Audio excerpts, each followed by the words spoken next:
G'day guys, Damo here, and welcome to another Round the Fire video.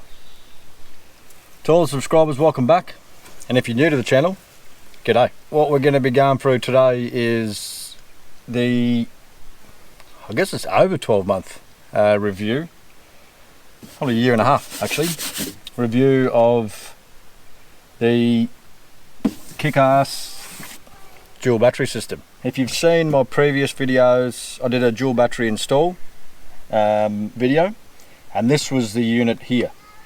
This was in the previous Raptor that got stolen. We managed to recover this one. So this is the exact box and unit that was in the other one. I've had this one now for over a year.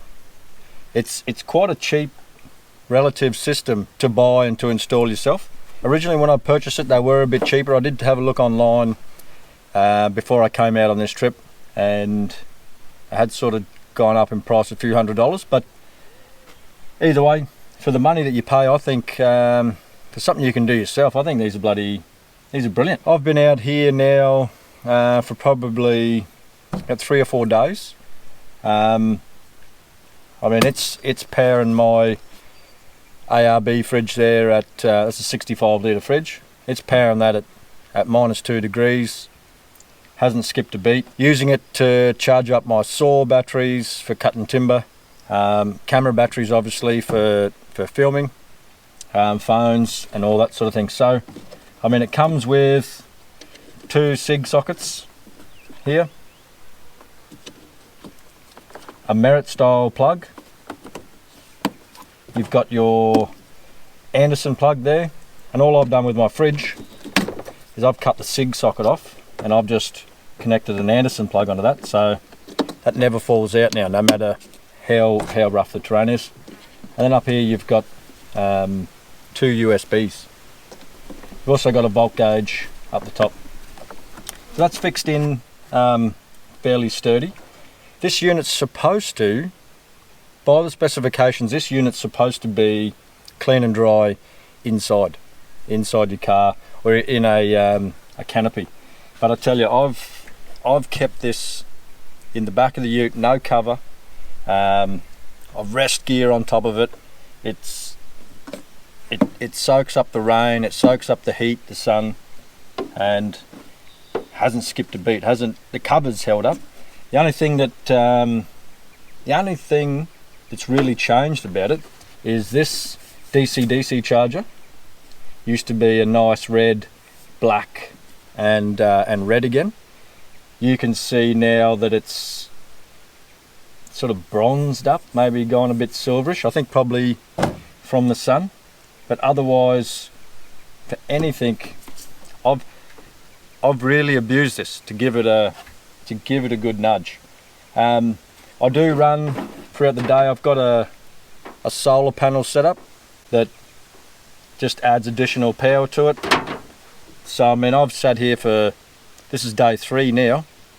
Haven't moved the car, haven't even started it. It's just got a limited bit of light, so we've just been capturing that. As far as installing it goes, this is that simple to install, and once you've done it once, I mean, if you watch the Kick-Ass dual battery install video I did, that's as easy as that. Exactly the way that I put it in on that video is no change to how it sits now or how it's been for a year and a half. Haven't had a single fault with how I've done the wiring, with how the system's set up, anything. It's works a treat. A lot of people have asked too. The biggest question I got on the other one was, where did you put your ignition wiring for the smart alternator? Well, I mean, for a long time I looked around and went, mine doesn't have it. Mine doesn't have this magical ignition wire. But I pulled it apart, I've taken the lid off, and I see there is a brown ignition wire. So, you know where I've installed that wire? Nowhere.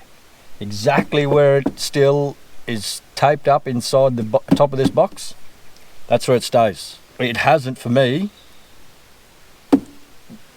skipped a beat or not performed as it's supposed to. A lot of people wanted to know where I got the tray from. That also come from Australian Direct or Kick-Ass, depends what You can type in both into the search engine and they come up. For a long time they didn't have these trays, they had a different type. They've got these trays back in stock now. They are the most expensive, and again they have gone up in price since I purchased them, so maybe they got popular, I don't know. The only thing that I can fault for this system is these bully rods here, which locate your battery box to the tray. They're a pain in the ass to get this battery in and out. So it's supposed to be designed as a portable battery system, so you could lock it in here, charge it with the car, get to camp, you can take your fridge out, take the battery out and go and set it somewhere, go and set it aside. Maybe you're not camping close to your car, or you're down on the water, or, you know, having a fish. But these are a pain in the ass. Basically, once you put this battery in, this is where it stays.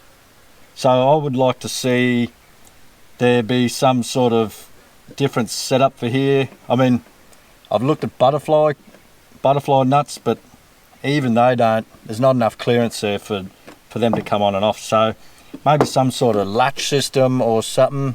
If you're watching, guys from Australian Direct, kick ass. You could sort something out like that.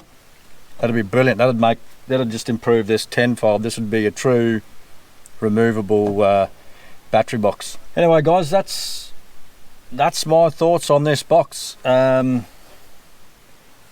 It is upgradable to lithium, and I plan on dropping a lithium battery into this.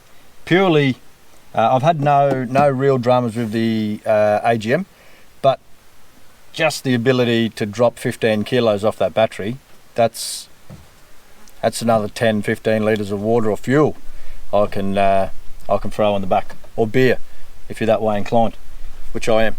So guys, that's the setup there. That's my thoughts after a year and a half of using it. I really like it. I would highly recommend it. Not getting paid by these guys, but yeah, this is definitely something, since I've had the chance to do this Raptor again a second time round, unfortunately because the first one got stolen, I'm able to see the bits and pieces that I did like and didn't like from the first time round, and keep constant with the stuff that I did like and make a few changes there. So stay tuned also to see those few additional things. Alright guys, thanks for watching.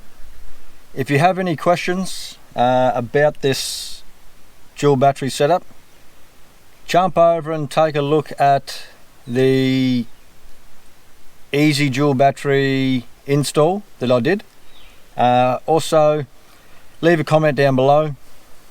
I'll get back to pretty much everybody on here, so jump on there, feel free to leave a question. Just remember, I'm not an electrician, so if you get too technical, I won't have a clue what to say back to you, but otherwise that's it guys. I love it. So thanks for watching, and we'll see you in the next one. You.